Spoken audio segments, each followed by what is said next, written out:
Hello, c'est Gilbert. Bon, cette semaine, vous m'avez posé 3 questions et vous vous en êtes peut-être pas rendu compte, mais ils sont sur le même thème. Oui, les téléphones, c'est rempli d'électronique. OK? Les automobiles électriques remplis d'électronique et vous voulez que je vous parle d'électronique. Ça va être facile, je vais vous parler d'électronique. Et non, ça ne sera pas du tout facile. C'est quelque chose de très compliqué et moi-même, j'ai beaucoup de difficultés à comprendre l'électronique. C'est pas ma force. Mais je vais quand même essayer de vous expliquer les bases. OK? Ça peut être quelque chose de très, très, très long à expliquer, mais on va commencer vraiment par le début. Puis si vous avez d'autres questions, mais on continuera les autres semaines. OK. Euh, Premièrement, l'électronique, ça fonctionne avec de l'électricité. Qu'est-ce que c'est l'électricité? OK. En tout cas, je sais où il y a de l'électricité. Il y a de l'électricité dans presque toutes les choses maintenant. Oui. La laveuse, la sécheuse, le grille-pain, le frigidaire, le four micro-ondes, dans les automobiles, dans nos cellulaires. OK? Le tableau blanc que vous avez dans la classe, les lumières, l'électricité. Tadam! L'électricité. L'électricité, ça vient de la force électrique. La force électrique, c'est quelque chose de naturel. Okay? Quelque chose qui a toujours existé. Même à l'intérieur de nous, il y a plein d'électricité à l'intérieur de nous. C'est comme ça que notre cerveau fonctionne. OK? C'est pas nous qui avons inventé l'électricité. L'électricité, ça commence dans les atomes. Est-ce que vous vous rappelez c'est quoi les atomes? Je vous en ai parlé quand je vous ai expliqué toute la naissance de l'univers. Les atomes, là, c'est les plus petites choses qu'on connaît. C'est même très difficile de les voir, même avec les meilleurs microscopes. Okay? Les atomes, ils se forment dans les étoiles, comme notre Soleil. Ici, c'est un atome. Pour faire un atome, ça prend 3 choses. Des neutrons, des protons et autour des électrons. Les neutrons et les protons, là, c'est comme les deux amis qui sont toujours ensemble. Okay? Eux, ils jouent toujours ensemble, ils ne jouent pas avec les autres. Et les électrons, ben, c'est comme d'autres amis qui viennent jouer avec eux des fois. Alors, je ne sais pas là, si vous avez des amis, là, si vous les reconnaissez, là, ceux qui jouent toujours ensemble, on va dire Alex et Samuel. Bon, Alex et Samuel, ils jouent toujours ensemble, c'est vraiment les meilleurs amis. Mais, des fois, Maxime, il vient jouer avec eux. OK? Ça fait de l'électricité. Vous allez comprendre. Parce que Maxime, il ne fait pas jouer avec Alex et Samuel. Il a d'autres amis aussi, hein, qui, eux, jouent toujours ensemble. Et Maxime, il se promène d'un groupe d'amis à l'autre. Des fois, il joue avec ces deux-là, des fois, il joue avec les deux autres.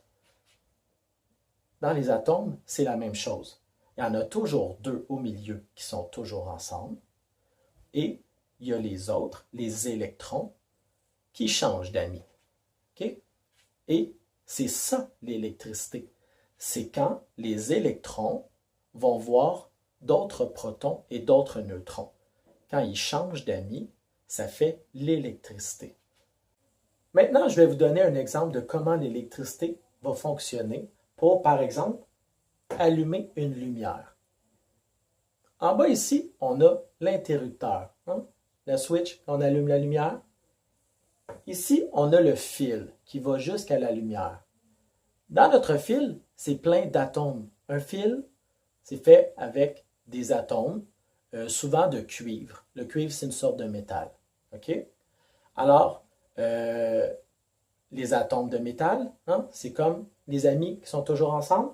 Il y en a plein. Il y en a tout le long du fil, il y a des amis.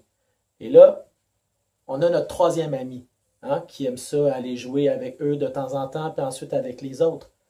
Quand on allume la lumière avec l'interrupteur, ça envoie notre ami qui s'en va jouer avec les premiers, les deuxièmes, les troisièmes, et il continue comme ça. Et il change d'amis jusqu'à temps qu'il arrive à la lumière.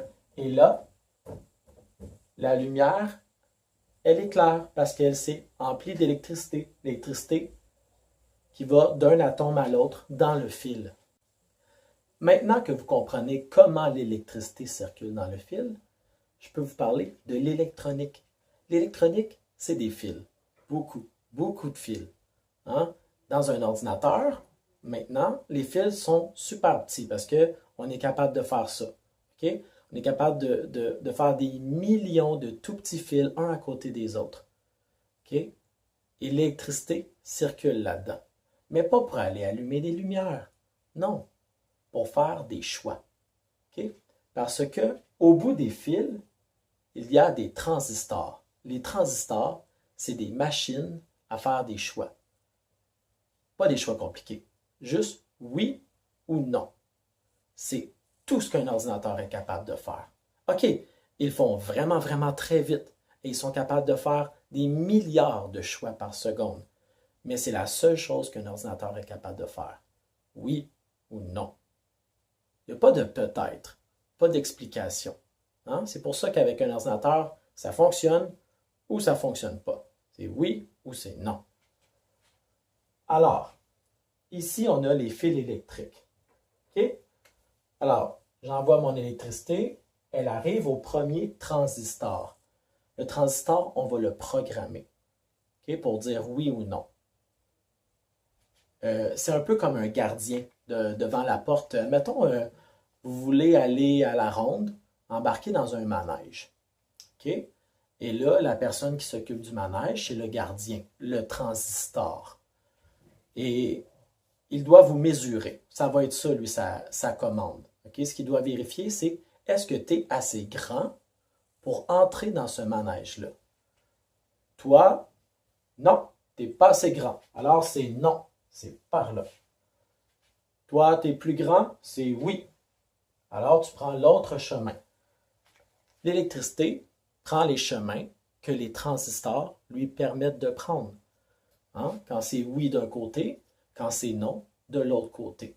Dans un ordinateur, il faut programmer tous les transistors pour qu'ils soient capables de faire le choix de oui ou non. Même si je ne connais pas beaucoup l'électronique, okay? Que c'est un petit peu mystérieux pour moi et que je ne serais pas capable d'en faire, j'adore quand même en profiter. C'est ça qui est merveilleux avec l'électronique. On n'a pas besoin de le comprendre pour s'en servir. Hein? À chaque fois que vous jouez à un jeu vidéo, là, c'est de l'électronique de haute qualité, super rapide. Mais nous, tout ce qui nous intéresse, c'est l'image sur l'écran, hein? Puis d'appuyer sur les boutons. Okay? Les fusées, bientôt des autos qui vont se conduire toutes seules. Vous allez voir ça, vous. Et même moi, là, je suis en vieillissant, là, on va voir plein de choses nouvelles qui vont exister grâce à l'électronique. J'ai tellement hâte de voir les robots qu'on va réussir à construire. Et pourquoi il y a tant de changements? Pourquoi ça évolue tellement l'électronique? Parce que ça fait pas longtemps qu'on a découvert l'électronique. Demandez à vos grands-parents. Ça n'existait pas quand ils étaient petits. Personne n'avait entendu parler de ça. Et c'est vraiment quelque chose qu'on est en train de développer. Et ça, je trouve ça super intéressant, la nouveauté. Hein? Avec l'électronique, il y a toujours quelque chose de nouveau, année après année. Comme avec vous, à chaque semaine, la nouveauté. Plein de choses que je découvre grâce à vous. Parce que vous pensez que je connais beaucoup de choses avec tout ce que je vous apprends. Mais non. Quand vous me posez des questions, là, je dois faire des heures et des heures de recherche, puis je découvre tellement de choses. Je pourrais vous en raconter beaucoup plus, mais je ne peux pas prendre tout ce temps-là. Okay? Donc, continuez de m'envoyer des questions, parce que j'adore ça, faire des recherches avec vos questions. J'adore toutes les choses que je peux découvrir, et j'adore vous en partager une partie. À la semaine prochaine.